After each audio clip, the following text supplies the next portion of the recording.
an increasing number of organisations within the building materials industry transact via EDI.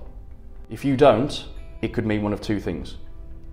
You are either hit with a severe financial penalty, or you can't trade with those organisations. So, how do we overcome the EDI challenge?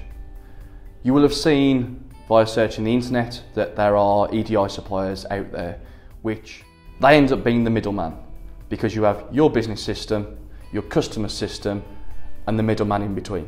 This means that you're managing your business system, your customers' expectations, and a third-party EDI middleman.